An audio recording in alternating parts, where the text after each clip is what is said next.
shall reflect on the life of St. Pius X, born Giuseppe Melchiorre Sarto on the 2nd of June 1835 to Giovanni Battista and Margherita Sanson Sarto at Treves in the Diocese of Treviso in Italy.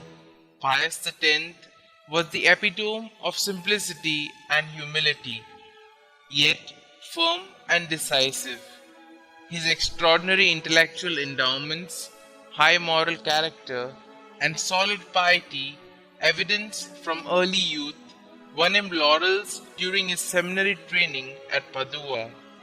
In discipline, second to none, of greatest ability, endowed with a very good memory, and most promising.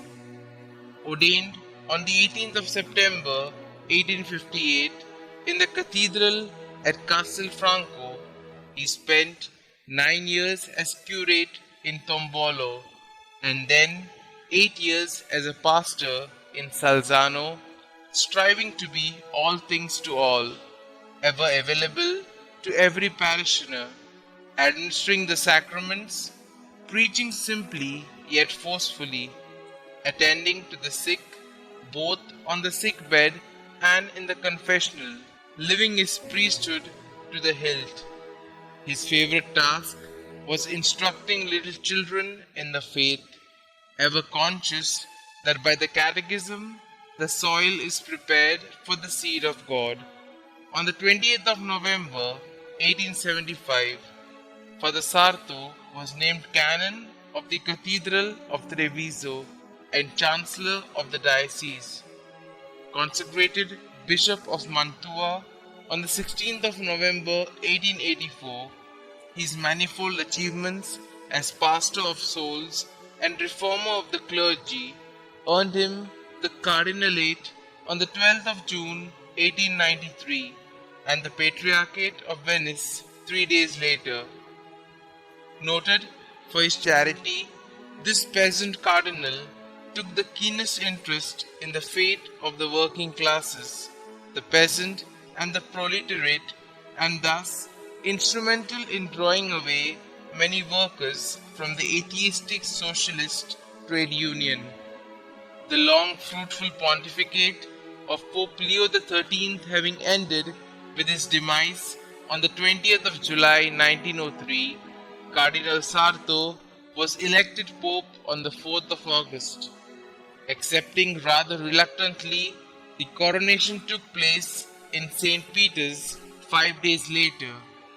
His very first encyclical, E Supremi Apostolatus Cathedra, together with his allocution to the Sacred College of Cardinals, set the throne for his pontificate.